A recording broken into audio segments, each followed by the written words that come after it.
So good morning, everyone. There seems to be a recurring theme that's popping up in some of my coaching right now, as I'm working with individuals in my group and within NICAN. And of course, well, I guess those that reach out and desire to get coached or mentored or have questions are those that are really very engaged in business activities on a consistent basis. And what I'm finding is one theme that we keep on coming back to time and again is one of the foundational activities of building our contact list. How do we do that? How do we do that effectively? And especially, I guess there is the challenge, of course, of building if you've been in the business for a while, because one of the challenges for many of us, of course, is if you've been in for a number of years, the warm market has expired, I'm reaching out into cold market, and that's a different experience, isn't it, in building. So what I want to do today is go through some basics and some fundamentals with contact list building, and then I want to add a couple of extensions or caveats to that, recognizing that the majority of people that are on the call today are also established NICAN people. I'm going to start at the front end simply because I want this to be relevant for new people that may be listening to a recording, but also there may be some things that we may have missed along the way as well. So I'm going to share my screen. I've got some slides to share as we go through this today. So here we go. Oh, that's the wrong slide.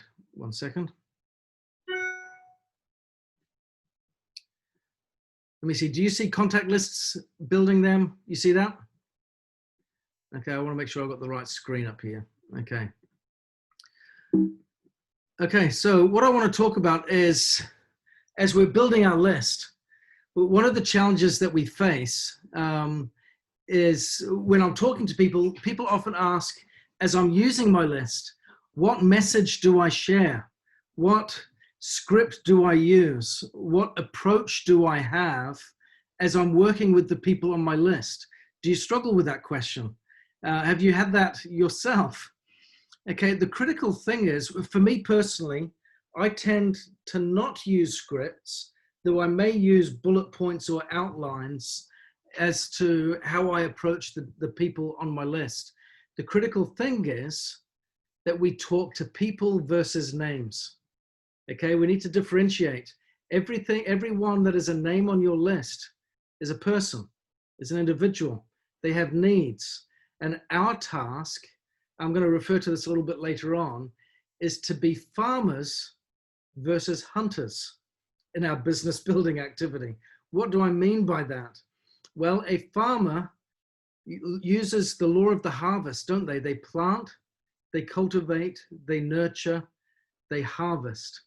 There is a process of time where they tend the ground and they apply all of the nutrients, all of that care and time that they invest into that ground in order for it to bear fruit when the season is right. A hunter goes out and in a moment finds their prey, shoots the arrow or what have you, and they get their target. We are not that kind of people. That's not our kind of business. We're not hunters. We're farmers. Our task is to cultivate relationships and to nurture the ground there. So what we want to do is we have a list here. I've got an example here where you've got the name, the number, the name of the person. How do I know this person? Their contact details.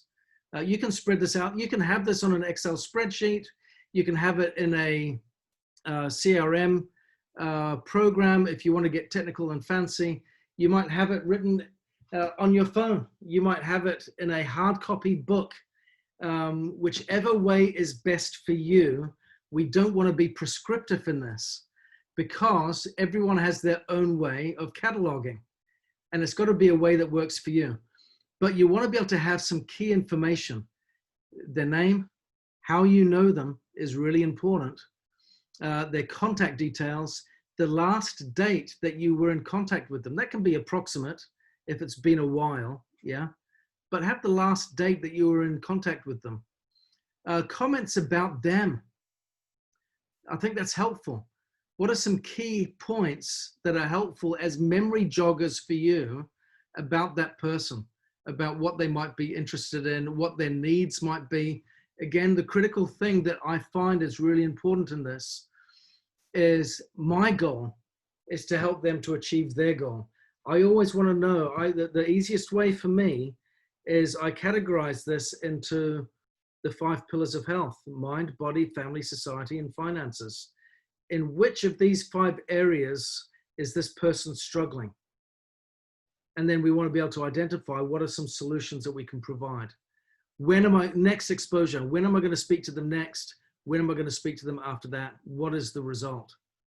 I think this, again, is a good way. And again, you've got different ways that you can personalize this, customize it. I've referenced this in the past. If you're going to use your contact list in your phone, for example, to create subcategories, you can use little emojis on your phone. Let's say you've got someone on your phone that's a customer. Yeah, put a little emoji next to that customer. Maybe it's a water customer, or maybe it's just a customer in general.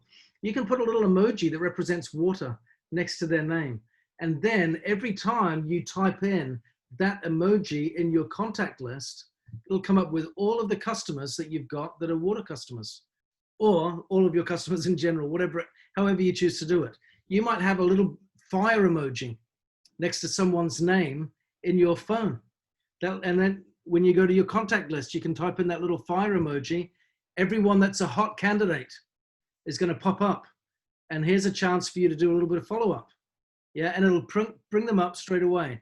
You can have a cold emoji, and there may be someone that's on your contact list, but they're a cold contact. You can type in something that's cold, a little cold face, whatever it might be. And every time you type in that emoji, it'll bring up everyone on your phone that's a cold contact. Yeah, and so it'll bring them up, and you can reach out to them in a nice, easy fashion that way. But there are lots of different ways that we can use technology, if we choose, to filter, which can be fun and convenient. There are software programs, again, if you're that way inclined. But I also know that there's a lot of people that like to use hard copy. I've got my contact list, and it's my book, and I just carry that with me, and I've got that and my phone, and these are my 2 key tools. Okay, whichever works, we've got to find our way and use it. I remember someone saying to me once, your contact list, there are only 2 times you should ever be found without your contact list on your person. 1, when you're taking a shower, and 2, when you're going for a swim. Meaning you will ruin your contact list in those 2 settings. Aside from that, we should always have our contact list with us. His point is, when we don't have our contact list with us, we're telling ourselves and everyone else, my shop is shut. I am closed for business right now. We don't want to have that. We've got a business that's available 24/7, but we need to be using it that way to make sure that that's the case. Okay, we can categorize our list here. And remember, when we're adding names to our list, we're not saying that this person is immediately ready to be approached or invited to a presentation. We're simply adding people to a list. That's it. That's all we're doing. So don't get nervous and don't start to filter people off when you haven't really given them a chance to be on. Okay, so you want to have a master list, your hot candidates, of course, people where you'd lead with product, people that would be more interested in the opportunity, someone where you can have a direct approach, maybe an indirect approach, a super indirect approach. Here are some different ways that we can categorize and subcategorize people that would be on our list. Okay, we want to make it as comprehensive as possible. So here are some memory joggers. I'm not going to go through everything here. You can take a screenshot if you wish, but I am going to just go through the bolded points up here because there are subsections, and then I'm going to get to a critical point. Of course, we've got members of our own family. Okay, we can go through that there. Lists of people that we already have. For example, my email lists, my phone lists, my Facebook lists, my LinkedIn lists, and so on. Closest friends of those that I associate with and those who I associate with regularly, those that I do business with, those that provide service to me, those that I've been associated with in the past, those who sold me something in particular. I know individuals who are, for example, looking for part-time jobs, are ambitious, are enthusiastic, are entrepreneurial, and you've got all these different ones, subsections here. Again, if you wish for this presentation, shoot me a note on Facebook Messenger, on WhatsApp, or on email. I'll send it over to you. Again, there's a big list here. People that I know from a different state or country, for example, where we do business. I'm just going to stop here. Stop the share. Okay. There's a big list here. You want to sponsor an emoji? Okay, no. I've gotten a question here. Someone's just quickly put in there in reference to the emojis. I want to sponsor an emoji. Using the emoji, just to reiterate, we put the emoji next to the person's name that works as a symbol. Yeah. So a little bit like you've got your key legend in a document that where you've got different icons and symbols that represent different things. Yeah. And you've got your legend at the bottom that will show you what each of those symbols are in that document or in that graph. In order to do that on your phone, you can have an emoji that works like a symbol for a category of people.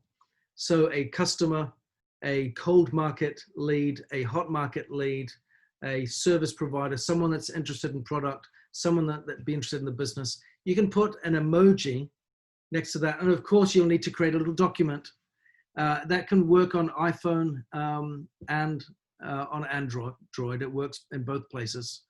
And you can have a little document where you'll put your legend, yeah, just in case you forget. But when you go to your contact list, you can type in that emoji, and everyone that's got that relevant emoji, according to that legend, will pop up, which means you can send out, if you wish, a group email or a group message to all of your customers that way, and it can work just fine. That's a fun way of doing it, if that's of help. Now, I just went through that list of all these different places that we can go, and you could see hundreds of different solutions. I remember when I was in my 20s, and I joined my first network marketing company as a distributor. And I went to a meeting and I was told, okay, you need to contact 3 people a day, at least 3 people a day over the next 30 days. I was new to England, having moved over there from New Zealand. And I remember getting really discouraged because this guy was saying he was, at the front of the room with a fancy BMW in the car park. It was back in the day when, it was the new thing to get TV screens in the headrests. Do you remember when that was the rage? And he had one of those cars with that. He was one of the top earners in the country. And I was so excited to go and glean from this guy what I could do so that I could have this kind of future. And he said, you got to get this many people in your group. And in order to get 3 people in your business by the end of the month, you need to speak to 3 people a day over the next 30 days. And this is how it will filter through. And he started saying, and you can talk to your accountant, your bank manager, your chiropractor. And he was giving me all these different things, and my heart sank because I thought, I'm going to be out of contacts in about a week. I'm fairly new to the country. I don't know many people. I'm in my early 20s, so I don't have a relationship with my bank manager, nor do I need a chiropractor. I don't have an accountant. I've got a part-time job. What do I need all these contacts? I don't have all these contacts. What do I do? And that became a moment of significance for me because it took my dreams and it just sent them plummeting to the ground. And I thought, he's trying to help and he's done the total opposite. And I was really frustrated. And then I learned the lesson a little bit later, unfortunately, but the lesson that I learned coming out of that was, it's not who you know, it's who they know that matters. Write that down. That's a critical lesson. It's not who you know, it's who they know.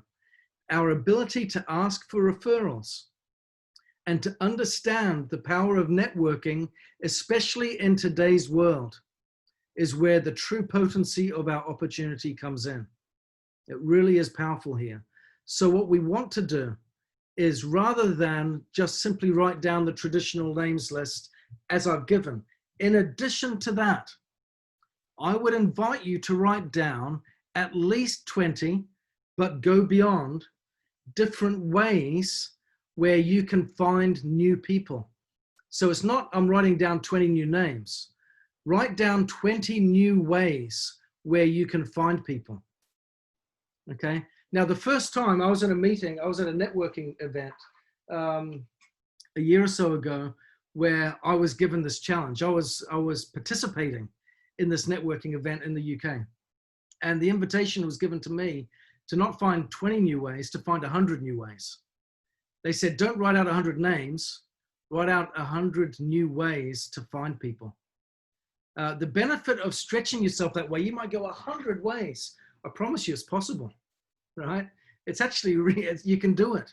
The power of this is that it stretches your mind and gets you thinking creatively, right? And this is the critical thing. One of the fundamental things that we all need to do right now is to add more names to our list and reach out and invite more people to participate in the meetings that we hold. It's fundamental. When all of us are not doing enough of that. And the way to get better at that is to get back to this fundamental skill. But we need our contact list to be dynamic. It needs to be fresh, it needs to be current, and it needs to be usable. So one of the ways that we can start is by expanding our mind at all the new ways that we can build that list. So social media is a very broad brush statement. If you're going to go 100 ways, right? You subcategorize there. For example, Facebook is a way, but how specifically are you going to contact people in Facebook? So you might want to say, I'm going to go out and I'm going to identify 100 different ways to find new people to add to my list. So, and this is good because now we start to subcategorize. So you might say Facebook is a way. Well, in what way? I'm going to create Facebook groups that specialize in business or product. I'm going to, so there's one way in Facebook.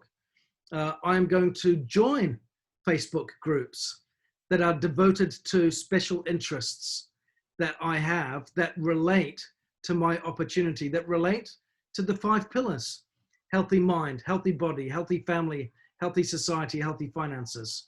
And then from there, you draw out what are all the different places or subcategories where people would go to connect in a desire to improve their financial pillar, in a desire to improve their family pillar, in a desire to improve their mental pillar, and so on.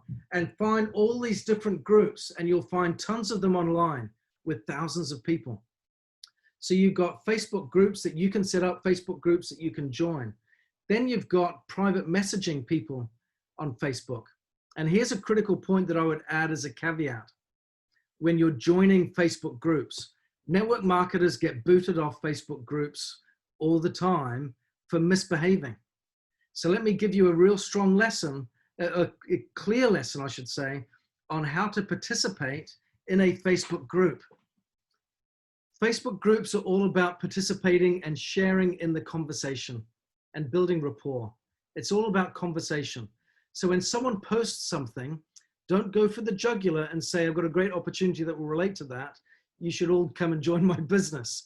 Don't go straight for the kill and do a sales pitch in these Facebook groups. You'll get kicked off real fast, okay?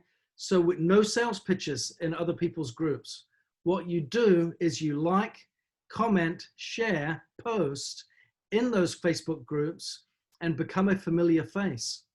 You build relationships, you establish conversation, you engage in conversation, and then you can go to the private message afterwards and say, reach out to an individual and say, hey, we were just chatting on this group, and I just thought I'd reach out to you separately and share this post or this blog or this vlog that I thought you may be interested. It ties in with what we were talking about.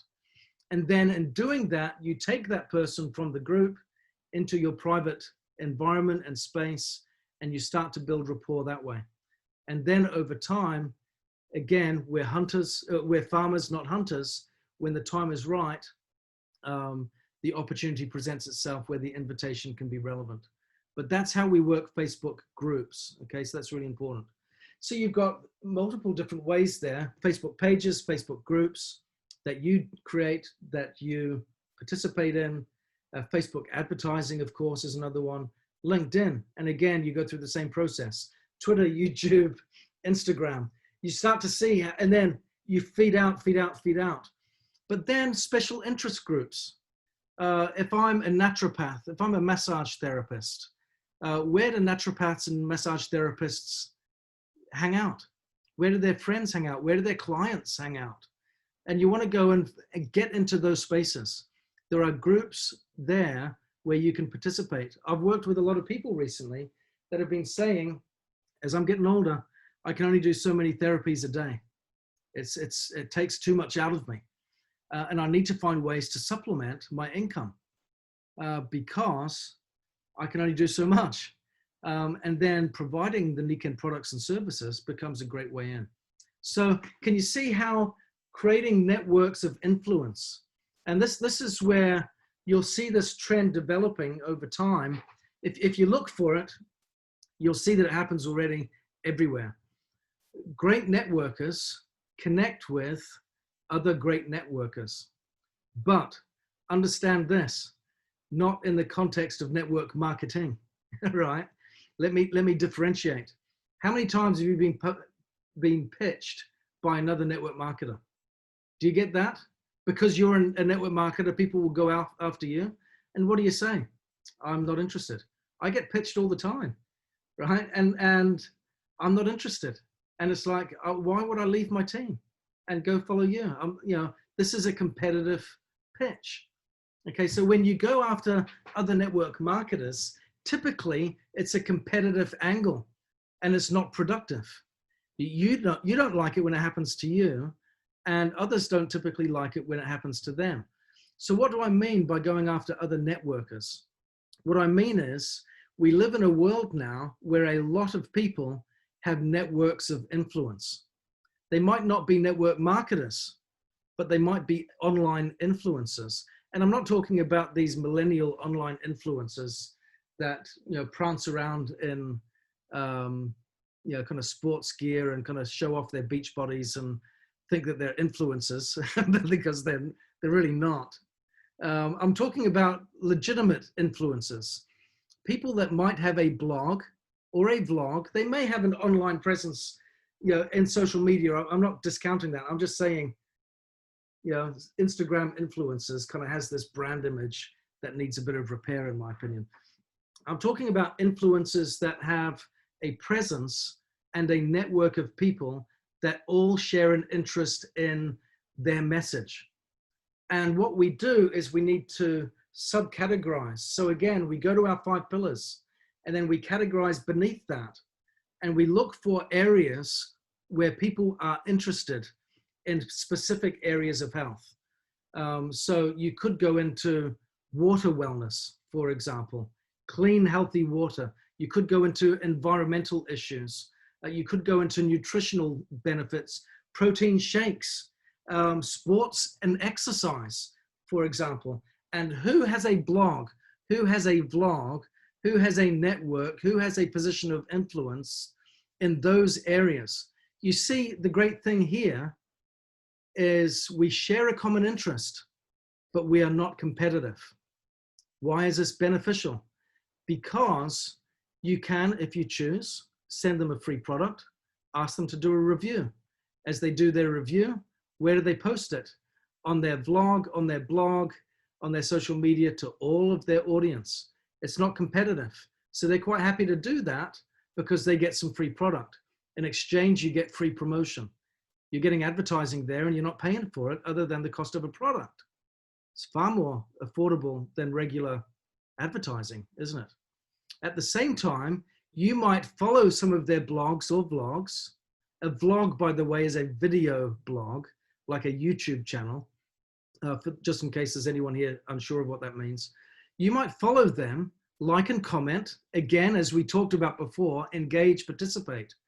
And in doing so, you might have your own blog that you create, or you might want to reference them in your own video, online video. I can see a number of you here do Facebook Lives and what have you. You might want to reference them and say, I just watched this great video. You can follow the link here below. It's really, really good. And then you can let that person know, hey, I've written a blog. I thought you were really awesome. And I've just referenced you to my audience.